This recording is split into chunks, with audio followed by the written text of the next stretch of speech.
Hello नमस्कार, मेरो ब्लगमा तपाईँलाई स्वागत छ। अहिले चाहिँ मैले पोर्कको करी बनाउन लागेको। मैले चाहिँ मजाले धोएर यसरी आगोमा मजाले रातो भन्दै पकाउँछु म चाहिँ यसरी। यसरी रातो भएको मनपर्छ, बोसो पनि होला हराउनुपर्छ अनि मिठो हुन्छ। अनि यो चाहिँ यामदेम अनि यो चाहिँ रक्ती साथीहरू। अनि टमाटर भयो रेडी गरेको छु। यहाँ जिरा खुर्सानी मसला कुटेको रेडी गरेको छु। अब यहाँ चाहिँ मैले प्याजहरू लगाइसकेँ। प्याज पनि मजाले खराउँछु हो, प्याज पनि यसरी मजाले खराउने। यो चाहिँ प्याज खराएर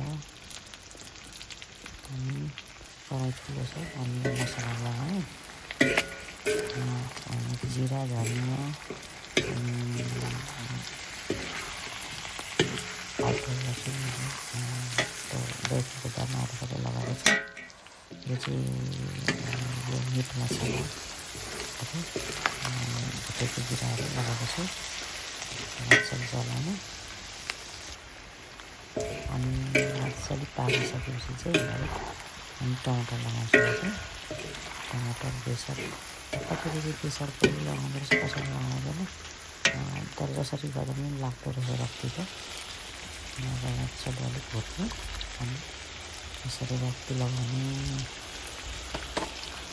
ज्याबाट रक्ती सक्छ यसरी मजाले चलाउनु यसलाई।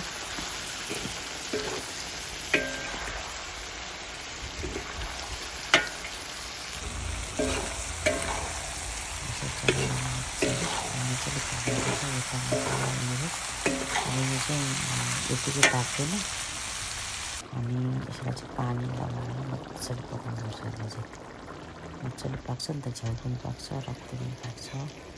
मजाले यसरी पकाएर झोल सुकाउनुपर्छ। पानी सुकेर यति भयो भने ड्राई अझै पकाउनुपर्छ। अलिअलि यसको बोसो निक्लिनुपर्छ। पकाउनु लागिसक्यो। यसरी चलाउँदै गर्ने। यस्तो भयो साथीहरू, यस्तो मिठो मैले चाखेँ, एकदम मिठो छ साथीहरू। यसरी पकाउँछु म चाहिँ पोर्क ब्लड वाला मासु। Thank you, by. मेरो भिडियोहरू धन्यवाद।